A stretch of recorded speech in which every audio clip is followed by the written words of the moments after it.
ખેડાની ફાગવેલની ચીખલોડ બેઠક પરથી તમામ ઉમેદવારોએ ફોર્મ પરત ખેંચ્યા। તમામ પક્ષના ઉમેદવારોએ ફોર્મ પરત ખેંચવાની ગુજરાતમાં પ્રથમ ઘટના છે। નવરચિત ફાગવેલ તાલુકા પંચાયતની 16 બેઠકો માટે ચૂંટણી યોજાવાની હતી। ચીખલોડ બેઠકના ચારેય ઉમેદવારોએ પોતાના ઉમેદવારી પત્રો પાછા ખેંચ્યા। ચીખલોડ ગામનો કપડવંજમાંથી ફાગવેલ તાલુકામાં સમાવેશ કરતા વિરોધ કરાયો છે। ભાજપ કોંગ્રેસ અને 2 અપક્ષ ઉમેદવારોએ ઉમેદવારી પત્ર પાછા ખેંચ્યા છે। એક પણ ઉમેદવાર ન હોય ચીખલોડ બેઠક પર નહીં થાય ચૂંટણી। ઉલ્લેખનીય છે કે અગાઉ ચીખલોડ ગામને કપડવંજ તાલુકામાં યથાવત રાખવા માટે ગ્રામજનોએ ઉપવાસ આંદોલન પણ કર્યું હતું।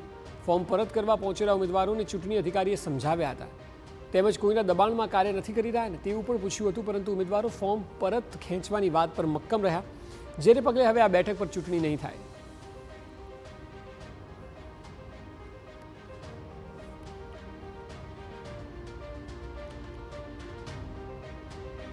હવે તો આ બાબત ચૂંટણી યોજાશે નહીં, કારણ કે ચૂંટણી પંચમાં ઉમેદવાર હરીફાઈ નથી અને બિનહરીફાઈ નથી, એટલે એક પણ ઉમેદવારી પત્ર ભરાતા નહીં આ ચૂંટણી હાલ તુરંત મોકૂફ રહેશે। અને હવે નામદાર સરકારશ્રી અથવા નામદાર આયોગ દ્વારા જ્યારે બીજું જાહેરનામું બહાર પાડવામાં આવે ત્યારે આ બેઠકની ચૂંટણી યોજવામાં આવશે।